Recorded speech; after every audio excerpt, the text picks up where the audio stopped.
एवं ज्ञात्वा कृतं कर्म पूर्वैरपि मुमुक्षुभिः कृतं कर्मैव तस्मात् त्वं पूर्वैः पूर्वतरं कृतं। प्रिय दर्शकों नमस्कार, एक बार फिर से उपस्थित हूं आप सबके सामने मंगलवार के कार्यक्रम में। आज मंगलवार के कार्यक्रम में बताने वाला हूं आपको एक ज्योतिष के अनुभूत ऐसे सूत्र के बारे में जो बड़ा आसान भी है और बड़ा अच्छा भी लगेगा जान करके। बन के रहिएगा। कार्यक्रम के आरंभ में बोले गए श्लोकार्थ बताने वाला हूं, पर एक बात है जो आप लोगों को बताना चाहता हूं। बताता हूं। मेरी जो दर्शिका है मातृतुल्य है मेरे लिए, मैंने बात कही है, उनका जिक्र भी कई बार कार्यक्रम में कहा है। एस त्रिवेदी जी, उन्होंने मुझे कल कमेंट करके बताई ये बात कि आप प्रत्येक दिन एक एक कुंडली का जो है वो उसके सवालों का उत्तर देते चलो। रविवार वाले कार्यक्रम को बनाने में मेरा वक्त बहुत नुकसान होता है। वहां पे बनाने में मुझे दो घंटे से ज्यादा तो लग ही जाते हैं। मैंने इसका एक समाधान निकाला है जो कि उनके आइडिया से मुझे बड़ा अच्छा लगा कि उन्होंने ये बात कही कि आप प्रत्येक दिन जितने भी कमेंट आते हैं उसमें से किसी एक व्यक्ति की कुंडली चुन लो। ऐसे में अगर आप रविवार को 10 कुंडलियां देखते हो तो ऐसे आप सप्ताह के 7 दिन एक एक कुंडली लेते चलोगे। मतलब यह हुआ कि अब आप प्रतिक्रिया प्रत्येक दिन जो देते हो उसमें अपना डेट ऑफ बर्थ, टाइम और प्लेस देने के साथ साथ अपने सवाल भी कोई एक सा लिख दो और अगले दिन सुबह में वो कार्यक्रम आपको मिल जाएगा। ये शाम का जो कार्यक्रम है ऐसे ही ये यथावत चलता रहे और जो कुंडली मैं कमेंट से उठा करके वीडियो बनाऊंगा उसकी एक अलग वीडियो बनेगी 5 मिनट की, वो आपको सुबह में मिलेगा। जैसे मैं अभी बैठा हूं बनाने, आज ही मैं उस कार्यक्रम का वीडियो बना दूंगा, लेकिन वो कार्यक्रम आपको सुबह में मिलेगा। ये ठीक है ना? और यही मैंने भी सोचा है। उनकी बात मुझे भा गई और अच्छी लगी और इसका एक समाधान ये होगा कि मेरा वक्त भी बच जाएगा और आप लोगों को इंतजार भी 1 हफ्ते का नहीं करना होगा। अब मैं प्रत्येक दिन वो वीडियो बना दूंगा। तो कैसा है ये जरूर बताइएगा। शनिवार, रविवार, शुक्रवार, ये 3 दिन मेरे लिए बड़े टफ होते हैं और वो इसलिए नहीं कि मुझे मेहनत ज्यादा करनी पड़ती है, बल्कि इसलिए कि मैंने बात बताई थी कि कार्यक्रम बड़ा होने के कारण व्यूज कम हो जाते हैं और मैं वापस 0 पे आ जाता हूं। उसके कई समाधान मैंने निकाल रखे हैं, देखता हूं कौन सा सही चलता है। शुरुआत करते हैं आज का कार्यक्रम, बन के रहिएगा।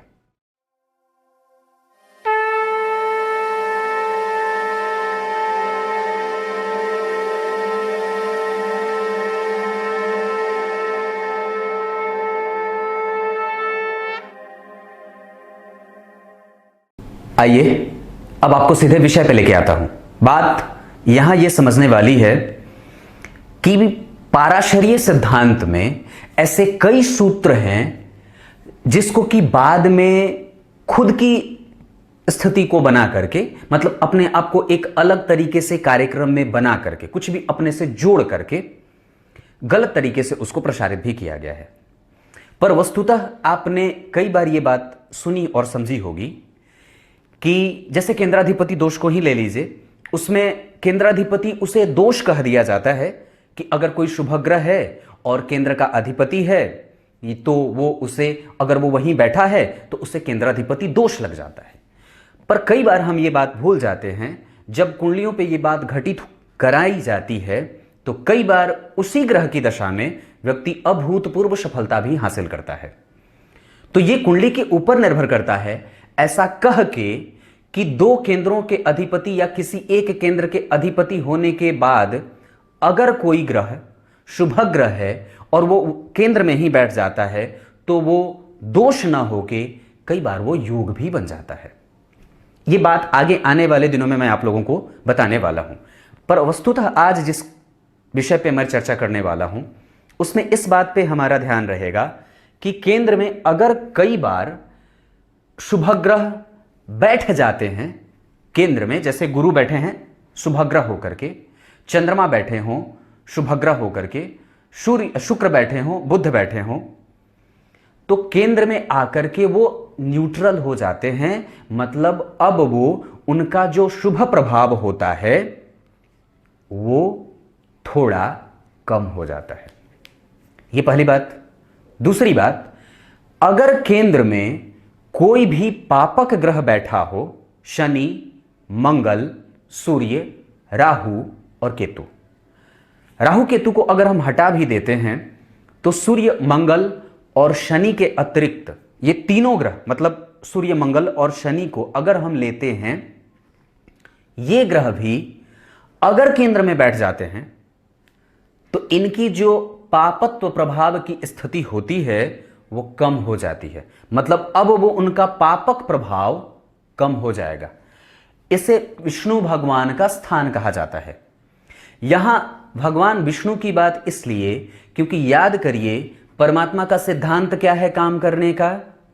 परमात्मा का सिद्धांत यह है कि चाहे जो पापक व्यक्ति हो, चाहे वो शुभ व्यक्ति हो, चाहे वो कमजोर हो, चाहे वो मजबूत हो, चाहे वो पापी हो, चाहे वो नास्तिक हो, चाहे वो आस्तिक हो, प्रत्येक व्यक्ति के प्रति, प्रत्येक जीव के प्रति उसका व्यवहार सामान्य ही होता है, समान ही होता है। इसी वजह से यहां पे आकर के प्रत्येक प्रकार के पापक ग्रह और प्रत्येक प्रकार के शुभ ग्रह न्यूट्रल हो जाते हैं। मतलब अगर कोई पापक ग्रह केंद्र में बैठा है आपकी कुंडली में तो उसके पाप प्रभाव, उसके अशुभ प्रभावों में कमजोरी हो जाती है और न उसमें विद्वेष करते हुए, न उनके साथ किसी भी तरीके का भेदभाव करते हुए शुभ ग्रह भी अगर केंद्र में बैठते हैं तो उनके शुभ प्रभावों में कमजोरी आ जाती है या फिर वो न्यूट्रल हो जाते हैं। अब यहां पे अंतर इस बात से करना है कि कौन कितना पापक हो रहा है और कौन कितना शुभक।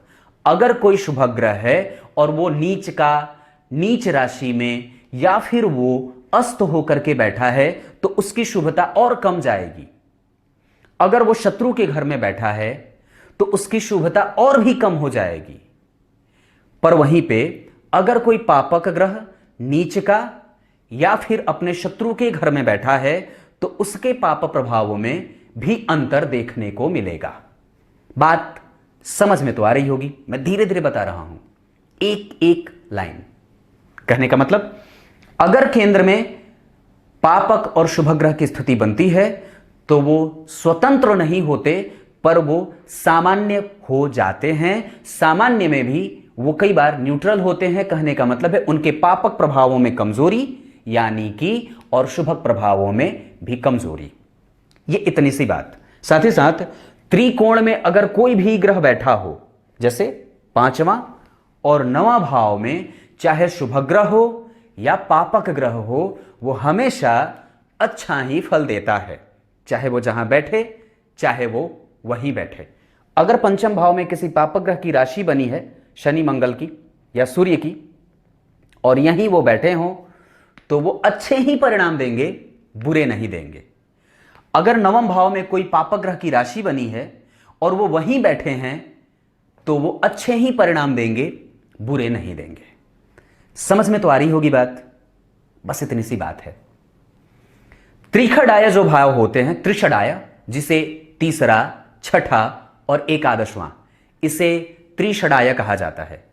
इन भावों में तीसरा, छठा और एकादशवां, इन भावों में अगर पापक ग्रह की राशि बन जाए तो वो अच्छी होती है। और मैंने जैसा कि एक कार्यक्रम में कही थी बात, बताई थी आप लोगों को कि छठे, 8वें और 12वें भाव के अधिपति अगर नीच के हो करके, ध्यान से समझिएगा, छठे, 8वें और 12वें भाव के अधिपति अगर नीच राशि में बैठ करके लग्न को देख रहे हों तो राजयोग कारक हो जाते हैं। समझ में आई? आ गई होगी, इतना तो स्पष्ट बता रहा हूं। अब आइए कार्यक्रम के आरंभ में बोले का श्लोकार्थ बता देता हूं। अच्छा लगा ना? बिल्कुल लगेगा। गीता जी के 4 अध्याय के 15वें श्लोक में भगवान ने बात कही है। क्या कही है? हमारे जो पूर्वज हैं, जो ऋषि महर्षि और ऋषि मुनि जो हैं, उनके कर्म के सिद्धांत को ही हमें फॉलो करना चाहिए। न कि आजकल के कर्मों के सिद्धांत को। आजकल का कर्म आपको भौतिकवादी और आजकल का जो कर्म सिद्धांत है वो आपको लालची बनाता है। पर वस्तुतः हमारे जो प्राचीन काल के विशेषज्ञ होते हैं, प्राचीन काल के जो महर्षि होते हैं, हमारे जो पूर्वज होते हैं, ऋषि महर्षि का मतलब कौन, हमारे पूर्वज ही तो थे, जो उनके ही कर्म सिद्धांत को लागू करिए। मतलब क्या, शुद्ध जीवन व्यतीत करो, सात्विकता से युक्त होकर के जीवन जियो, मर्मज्ञ बनो, सूत्रधार बनो किसी भी अच्छी चीजों के, और किसी भी जीवन में अपने आप को हमेशा ही संत की प्रवृत्ति का धारण करके जीवन को चला लो। बहुत ज्यादा भाग दौड़ के रास्ते पे चलोगे तो हांफोगे ज्यादा, ये तो मैं कई बार कहता हूं। अब यहां पे एक बात और है कि हमेशा ही कर्म के सिद्धांत को जब भी अपने जीवन में कर्म करने के पहले अपने उसी स्थिति में चले जाना चाहिए कि मुझे इससे कुछ भी मिलने वाला नहीं है, और अगर कुछ पाना चाहते हो तो निसंदेह ही परमात्मा का स्मरण भी उस काम को। जैसे आपको एक बात बताता हूं, बड़ी सिंपल सी बात है, बड़ी साधारण, पर उसको याद रखना। वो क्या है, यात्रा पर निकलने से पहले जब कभी भी आप कहीं यात्रा पे जाते हो तो 2 मिनट के लिए ही सही, 2 घड़ी के लिए ही सही, अपने पूजा कमरे में जाकर के, पूजा के घर में जाकर के परमात्मा को याद करके, अपने भगवान को याद करके, इष्ट को याद करके, माथा झुका करके प्रणाम करके बोलना, मैं घर से बाहर निकल रहा हूं, इस वजह से अब आप मेरे साथ ही चलो, अब आप मेरे साथ ही चलो। क्योंकि एक बात बताता हूं, आपकी कलाई पे जो घड़ी बंधी है ना, ध्यान से समझना, आपकी कलाई पे जो घड़ी बंधी है वो निस्संदेह चलती है, पर समय हमेशा भगवान के हाथों से ही चलता है। परमात्मा के इशारों पे ही आपके समय का निर्धारण होता है, उसी की मुट्ठी में है वो घड़ी, वो वक्त। बड़ी गंभीर बात है, समझ लीजिए इस चीज को।